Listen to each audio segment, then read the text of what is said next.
Este video tutorial trata sobre la regla de la cadena para derivar funciones compuestas. Se utiliza entonces la regla de la cadena cuando tengo que derivar funciones que son compuestas. Esto quiere decir que hay una función dentro de otra función. Como ejemplo tenemos este caso donde esta función es una potencia porque tengo una base y un exponente, correcto, sería una función potencia, pero la base está formada a su vez por una función cuadrática. ¿Okay? Entonces tengo una función cuadrática dentro de una función potencia o de grado 3. ¿Sí? Por esa razón entonces la función en general es una función compuesta. Tengo entonces una función cuadrática dentro de una potencia. Vamos a aplicar cómo se aplica la regla de la cadena entonces a partir de un ejercicio. Tenemos una función que está compuesta por dos potencias que se están multiplicando. Esa es la función f y debemos hallar la primera derivada de esa función. Observemos también que la variable independiente que estamos utilizando para este ejemplo es la variable z. Normalmente se usa la variable x, pero no importa qué letra designe la variable, en realidad el procedimiento es el mismo. Bien. El siguiente paso es identificar la función más externa que compone a la función compuesta. Si analizamos esta función detenidamente, tenemos que en la parte izquierda hay una potencia con exponente 3, a la derecha tenemos una potencia con exponente 4 y las dos potencias se están multiplicando. En este caso la función más externa para nuestro ejemplo es el producto. ¿Sí? Es el producto. El producto está formado por dos factores y cada factor a su vez es una potencia, tanto de grado 3 como de grado 4. La función más externa sigue, entonces termina siendo el producto.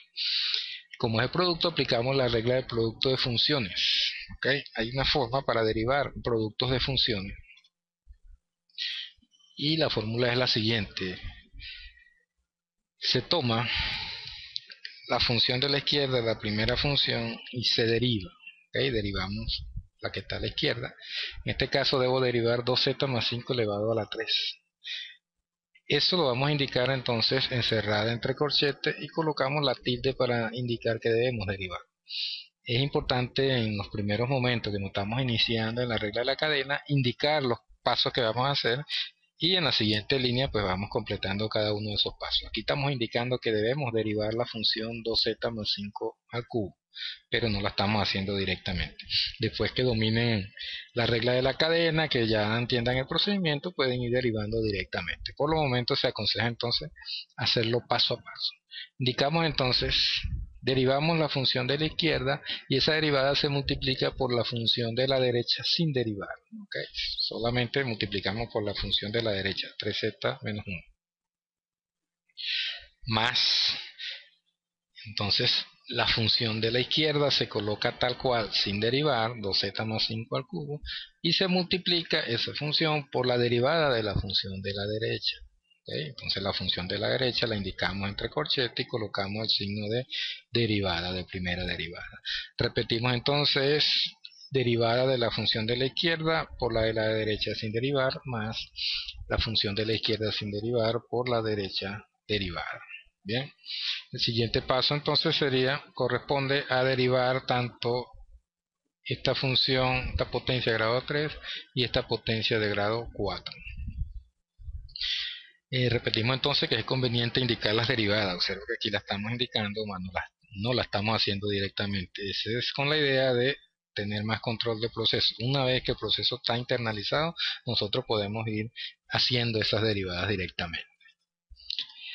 Partiendo entonces de la expresión anterior, debemos derivar este corchete donde tenemos esta potencia y derivar este corchete donde tenemos esta potencia. Lo que está en naranja y en vino tinto se va a permanecer normal, son factores que están multiplicando a la derivada, pero no se va a operar sobre ellos en este momento. Derivamos entonces esta derivada por la primera lámina que vimos, es una función que es una potencia, pero a su vez es una función compuesta, debido a que la base está formada por otro tipo de función, en este caso una función lineal, una función de grado 1, una recta. Bien, ¿cómo se deriva esto entonces? Según las tablas que se suministraron en el curso, primero se deriva la potencia, entonces en este caso el 3 baja a multiplicar a la base y el exponente se le resta 1. De 3 baja a multiplicar a la base, al exponente se le resta 1. Como la base a su vez es otra función, se debe multiplicar por la derivada interna de esa función.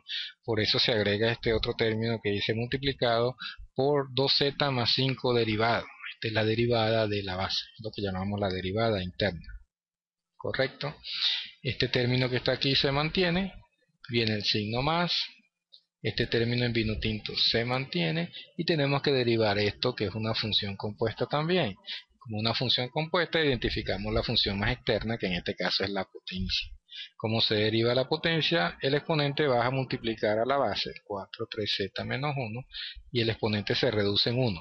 Tenía 4, queda en 3.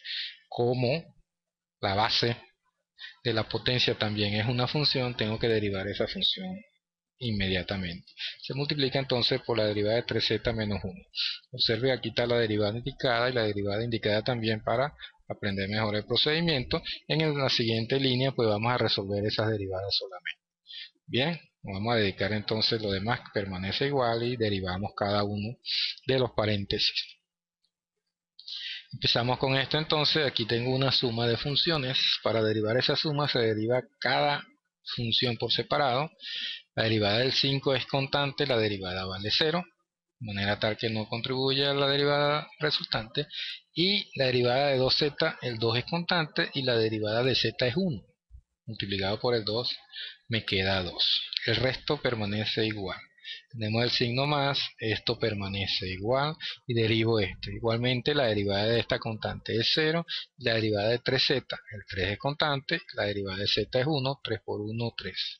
Lo hemos colocado entre paréntesis para indicar que se tienen que multiplicar. Bien. Una vez que ya hemos resuelto todas las derivadas, el siguiente paso es agrupar un poco los términos que se puedan. En este caso tenemos dos constantes que es 3 y 2, se podría multiplicar para un total de 6, y aquí tenemos 3 y 4 que se pueden multiplicar para 2. Una vez que multiplicamos 3 por 2 podemos colocarlo al principio de todos los factores para que la expresión vaya quedando más ordenada. 4 por 3 12 y lo colocamos al principio de todos los factores que se están multiplicando. Recuerda que nos quedan dos términos, este, el signo más y este término. Bien. Hasta allí pudiera ser la derivada resultante. Sin embargo, observando un poco la expresión, podemos ver que se puede extraer cierto factor común. Por ejemplo, aquí el 6 puede sacarse como factor común, puesto que el 12 también es divisible entre 6. Este término 2z más 5 aparece acá también. Se pudiera sacar de factor común el que tiene el exponente más pequeño, segunda regla. Y este factor que es 3z menos 1 también aparece en ambos términos y sacaríamos como factor común el que tiene menos exponente. De manera tal que el factor común de ambos términos nos queda entonces el 6, este 2z más 5 elevado al cuadrado porque es el menor de los dos que aparecen, y 3z menos 1 elevado al cubo que es el menor. Todo quedaría multiplicado. Este factor común entonces lo vamos a extraer de esta expresión para simplificar un poco más. Volviendo entonces, aquí tenemos la expresión que traíamos de la lámina anterior y ahora vamos a extraer como factor común este término que está acá, 6, 2z más 5 al cuadrado, 3z menos 1 al cubo. Cada uno de estos factores que se repite lo tomamos con menor exponente. Para extraer factor común, abrimos corchete y dividimos cada término entre el factor que estamos seleccionando. Si divido este término entre este factor, el 6 se cancela, 2z más 5 al cuadrado se cancela también y solo me queda un término 3z menos 1 porque 3 de aquí se cancelan con 3 del numerador. Me quedaría entonces 3z menos 1. Coloco el signo más y ahora divido todo este término entre el factor. 12 entre 6 cabe a 2. 2z más 5 al cubo entre 2z más 5 al cuadrado me queda 2z más 5 multiplicando también, y 3z menos 1 al cubo con este 3z menos 1 al cubo se cancelan cuando lo estoy dividiendo. Entonces esa sería la forma de extraer el factor común. Ya esta expresión se observa que podemos simplificarla un poco más. Habría que eliminar los paréntesis, ¿verdad? Aquí multiplicamos por 2, eliminamos los paréntesis. Aquí los paréntesis se eliminan directamente porque no hay ni signos negativos antes ni cantidades. Y acá sí, tengo que multiplicar por 2 ambos términos para eliminar. Me quedaría 4z más 10. ¿Ok? Esto pues podemos agrupar los términos, las variables z con la z y los términos independientes con los términos independientes. Nos quedaría entonces 3z y 4z queda 7z y menos 1 más 10 queda 9 positivo, se restan. ¿Okay? Este sería entonces el resultado final ya. Observe que queda un poco más reducido y más la presentación es mejor.